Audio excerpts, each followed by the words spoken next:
Volibear's a champion that has pissed me off for a long time because he's not only one of the most unkillable champions in the game, but he also just does so much damage. So for the next 10 hours, I'm gonna try to learn Volibear in 3 steps. First, normal games, second, do some research, and third, play some ranked games. I'm doing this because I'm trying to learn every champion so one day I can make the greatest Viego video ever. So, let's see if a champion with a 1000 HP heal on a 3-second cooldown is somehow balanced. So what runes and build should you go on Volibear? Well, for your runes, the most common one is Grasp of the Undying, but I think Lethal Tempo is actually way better. For your build, you can kinda just build anything. You can go Bruiser, you can go AP, you can go Tank, or you can go Hybrid. I honestly think Hybrid is the best overall, but all the builds are playable in certain situations. Except Tank Volibear. That build is beyond useless, but more on that later. Anyway, onto some normal games. Sadly, for my very first game, I was placed mid. But with the name of my opponent, Cassidin Titty Toy, I thought, with a name like that, our battle will be legendary. Yeah, I think in the last fight, he kinda just gave up. So I decided to limit test a little bit by trying to 1v3 tower dive, but honestly, this first game was not a great representation of how the challenge would go. Oh, wait, maybe Volibear's just kinda broken. Even if Volibear's ult doesn't disable towers as long as I thought it did. Well, this is off to a surprisingly good start. I mean, this champion can't be this easy, right? I mean, watch this. I'm literally fighting Rengar and Garen 1v2. Only one completed item, I missed my ult on the tower, and I still won without a problem. Disgusting. Sure, I know Volibear falls off super hard in the late game, but making a champion this strong in the early and mid game has to be illegal. I mean, this guy is easier than Garen and Darius. But I think I summed it up best after this game. Volibear might be broken. Holy shit. Eventually, I did hit a bit of a wall though. Urgot's range and durability proved to be a bit of an issue for me. I thought finally, someone who could push me to use more than just 1% of my true power. You think your jungler can save you? Don't make me laugh. I finally completed my first item. There's nothing you can do anymore. I was really hoping you'd be a challenger, Urgot, but not even the combined might of you, your jungler, and your tower was enough to stop me. Perhaps if you sent a third player, things would be a little bit more interesting.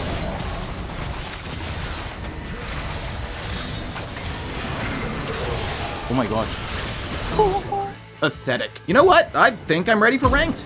So because I already proved Volibear is, perfectly balanced, I decided to experiment with my build and try a little bit more of a tanky Volibear. But even though Volibear's base damage is high, I definitely started to have issues with tank Volibear. Sure, you have tankier stats, but without AP from Rod of Ages and the cooldown reduction from Navori Quick Blades, I was doing a lot less healing and a lot less damage. Sure, the enemy team couldn't instantly burst me anymore, but I lost so much damage and overall survivability. Was it really even worth it? I mean, I still won, but it was my worst game by far. My next opponent was a Darius, another strong early game champion, but luckily I had just made a video on him, so I wasn't worried at all. It was basically a race to see who could get the first kill, and since I got the first kill, the lane was basically over. And honestly, it seemed like this game was going just as well as my other games. But after I saw my MF's ult here and I saw the score, things looked grim. What the fuck did I just see? It was time for me to use 2% of my true power again. Sure, we were down 12 kills, 5 towers, an inhib, and pretty much every objective, but I hadn't lost a game yet, and I was not about to lose now. Wait, what is Brand doing? Damn.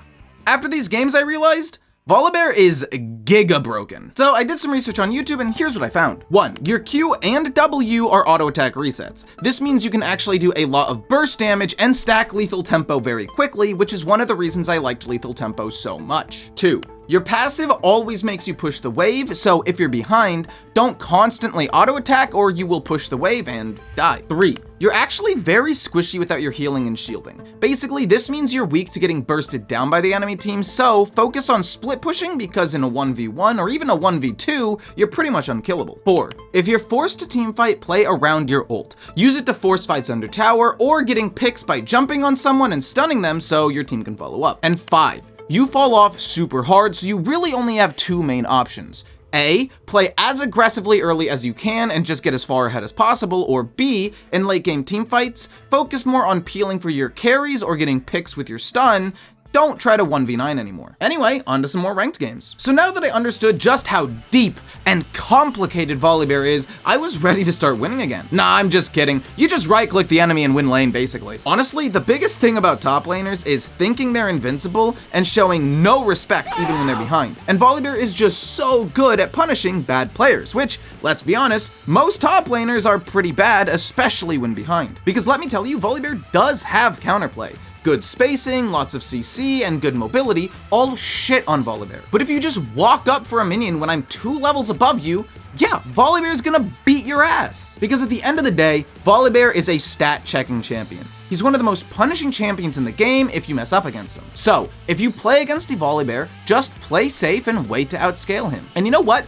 One of the most interesting things about these challenges is not just learning how to play as a champion, but learning how to play against the champion too. After winning almost every game, I still noticed a lot of weaknesses about Volibear that I can abuse if I ever play against one. He lacks mobility, is easily kited, sucks in a team fight, and always pushes because of his passive, so he's super vulnerable to ganks. That's honestly why I like playing champions I've struggled against in the past, because before these videos, I struggled against champions like Volibear, Mordekaiser, and Darius. Because even though I did a lot of winning, there were still some situations where I felt helpless and was like, alright, Volibear does kinda suck against CC and Burst, or wow, Volibear really sucks in a team fight without his ult, or nice ult, Warwick. Whoa, what the fuck, you missed? Overall, I don't do these challenges to just win a bunch of games. I do them to learn how every champion works and test their strengths and weaknesses. But hey, winning's pretty nice too. And with this mindset, I can take games like this one where I died a lot and think, you know, I died a lot here because I pushed too hard with my passive,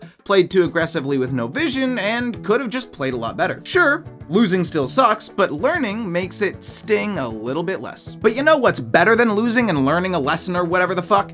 Winning. Yeah, over the rest of this challenge, I won a lot. I mean, when Volibear gets ahead, not even the tower can save the enemy laner. Seriously, this poor Gnar just couldn't catch a break. But you wanna know what's better than killing the enemy Gnar over and over again? Killing pretty much his entire team 2v5. Only dying in the end because of my own hubris. Oh, you? You want some? I've got my lethal tempo going. Oh shit.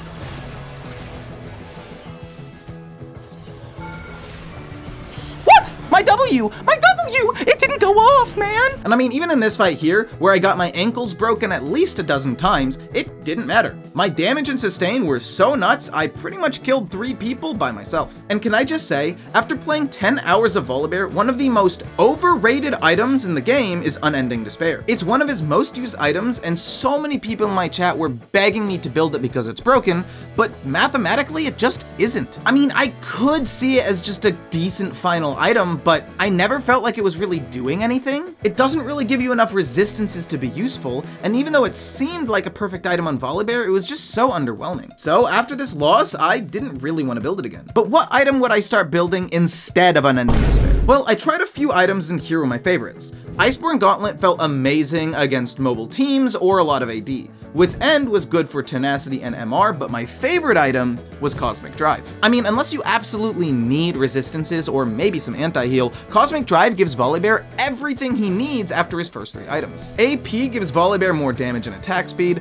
health is always good on a bruiser, and the movement speed makes up for Volibear's relatively low mobility. I had built it 1 or 2 other times earlier in the challenge, but I didn't really appreciate it until now because I understood Volibear better. And one last little bonus of Cosmic Drive is the ability haste. You see, this build doesn't actually have much ability haste, just the Navori Quickblade's passive, so 25 ability haste is actually incredible value, especially because Navori doesn't reduce the cooldown of your ult, which is an incredibly powerful ability, even if I didn't use it in this fight. But obviously, this was just my personal preference. You can honestly get away with building anything as your last 1 or 2 items. I just liked Cosmic Drive. Also, kind of unrelated, but I got the funniest kill on this Nasus. He was completely out until the Mordekaiser pulled me back in and I was able to get the kill. And Nasus was not happy about it. Anyway, apparently I built Unending Despair again this game, and I'm not really sure why. Luckily, I was super far ahead and it didn't matter, but I still think Cosmic Drive would have been better here. Oh well, still carried my team to victory. Unfortunately, in my last game, I went against 200 years of collective game design experience, but I knew what I needed to do. Sure, I got bodied in that first fight, but now I was ready. My mechanics were on point. I had finally downloaded my opponent and knew exactly what to expect. Nothing this Cassante did was gonna surprise me anymore. Fuck you. And I understood Volibear now. It didn't matter what the enemy team did anymore. Send one person, send two people. Fuck it, send your whole goddamn team. It's not gonna matter. Cut the clip, cut the clip. Point is, this champion is disgustingly broken, and I won almost all of my games to finish the challenge. So if you want a low mechanic champion with great survivability and great dueling potential, look no further than Volibear.